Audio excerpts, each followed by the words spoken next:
Assalamu alaikum dostlar. Hazır maga Terек Sudan atайын акем жолдон өтүп баратып мени ушундай тосуп алды. Мен азыр кубандырып, акем мага ыраазычылыктарын айтып атат. Акем менен мына биринчи жолу эле көрүшүп атам, чын айтсам. Биз ушу интернеттен Болот Дүйшөбаев деп Токтогулдун проблемаларын көп көтөрүпкөнүнөн көрүп, аябай сүйүнүп жүрөк жылып жүрдү эле ушул бала кандай алып жолугам депчи.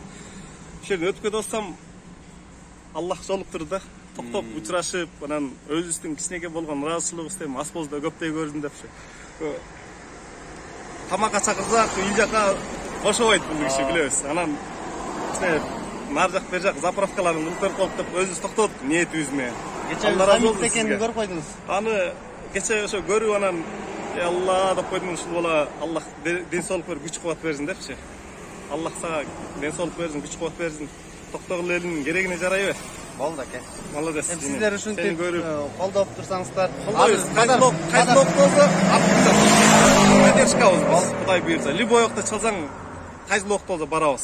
Подаркаңызды көргөз коско. Подаркем ас болот, көбүрөөк болсо көрсөтөйүн деп эле уялып атам. Ниче мынакей достор, 1000 сом берип, бензин куюп коюп деп.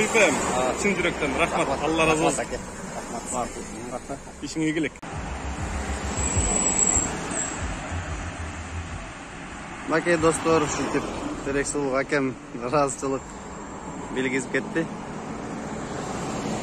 Эмне дейсем, мындан кийин ушинтип эл өзү баалап турса, биз эмгегибизди дагы кыла бермекчибиз.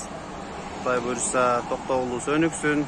Негизи эле Токтогул эмес, Кыргызстан өнүксүн деп айтат элем. Эми азырынча Токтогул шаардын, же болбосо Токтогул өрөөнүндө көп ошол жакта менен кандай десем, эл таанып, эл ошол жакта мени колдогондуктан мен эң биринчи кичим экениме чын дилимден кызмат кылып беришим керек.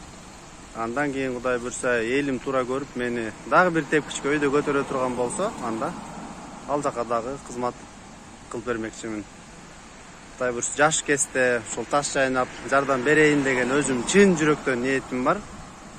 Анан карлык келсе, анда дагы акыл насаатыбызды айтып, кийинки муундарга бир жакшы мисал болуп жардам берүүгө аракет кылабыз. Рахмат агам сизге, бакыт ага. Ишиңизге ийгилик сизге дагы.